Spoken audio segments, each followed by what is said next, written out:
memorize massive amounts of boring material to gain admission into various professional programs. We endure the excruciating pain of cosmetic surgery to look better. I'm privileged. I'm starting off ugly, and I'm used to it, so no facelifts. We endure similarly chemotherapy, radiation, dialysis, physical therapy, transplant surgeries to achieve better, longer quality of life than we would without it.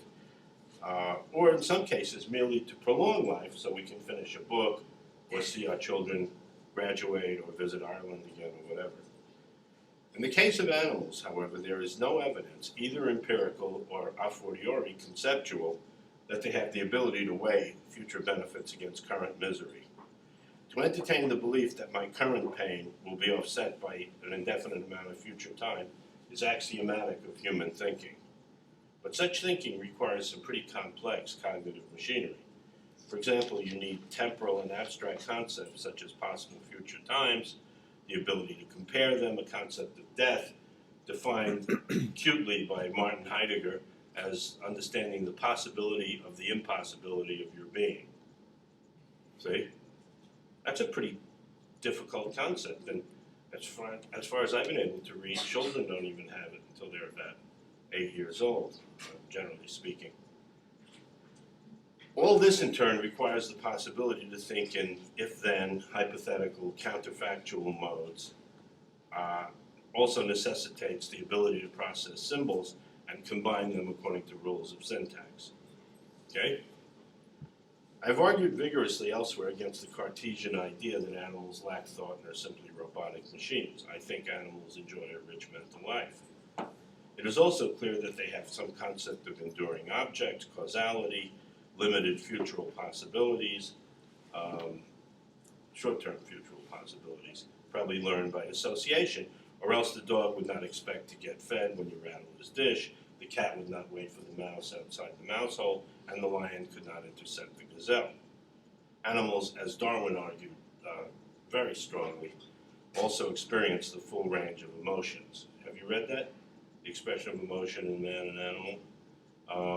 If metabolic physiological traits are phylogenetically continuous, said Darwin, so too are mental ones.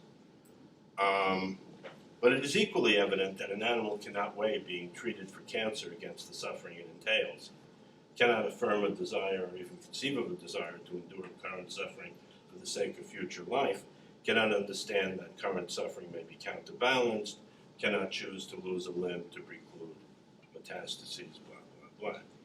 To treat animals with respect morally, we need to consider their mentational limits.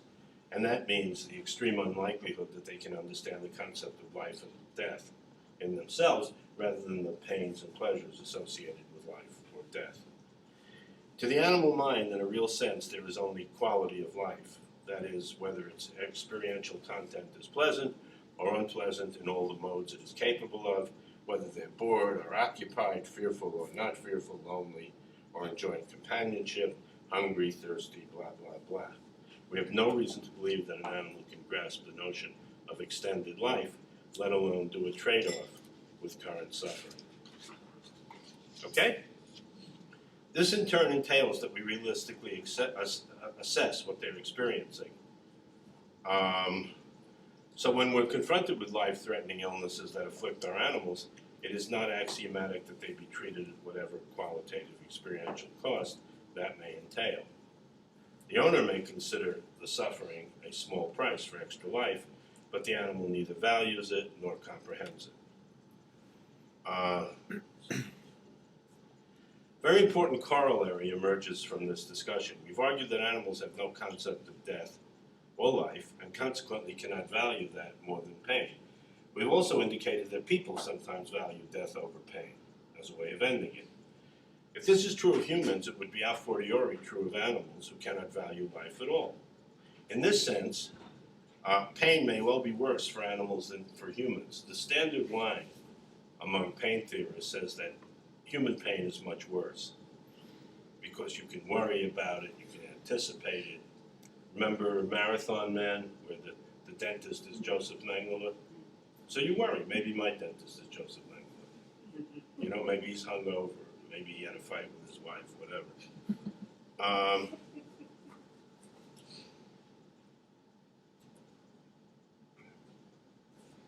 The same logic, however, decrees that an animal cannot look forward to a time without pain. Their entire universe is pain. The horizon of their consciousness is pain. And so they don't have hope. You know? If you and I suddenly wake up and find ourselves in a sterile room strapped to a table and people cutting on us, we immediately start thinking of ways to escape and, saying that, well, they're probably not going to kill me, they're just maybe stealing an organ, whatever.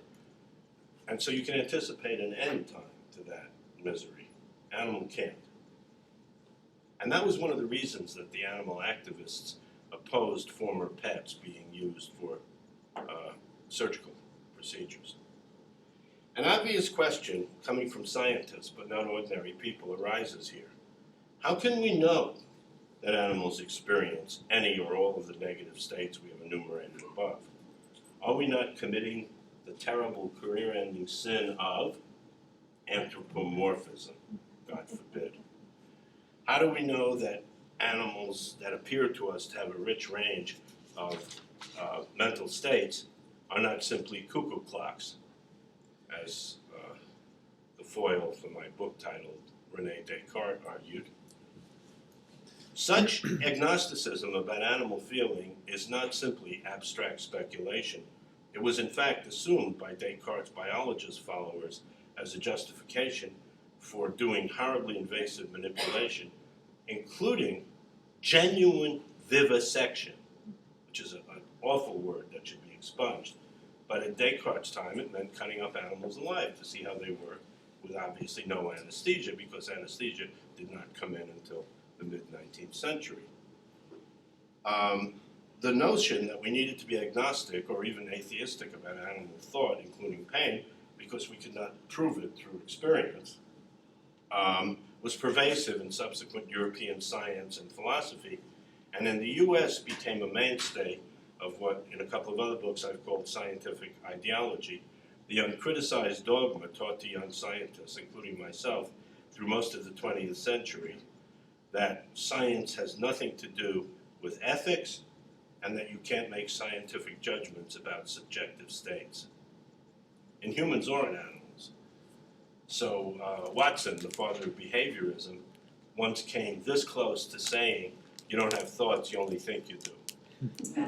I love that. And besides, even if he believed in his heart that other beings didn't have thoughts, he couldn't go home to his wife and have her say, gee, honey, you know what I think? He's not going to say, well, actually,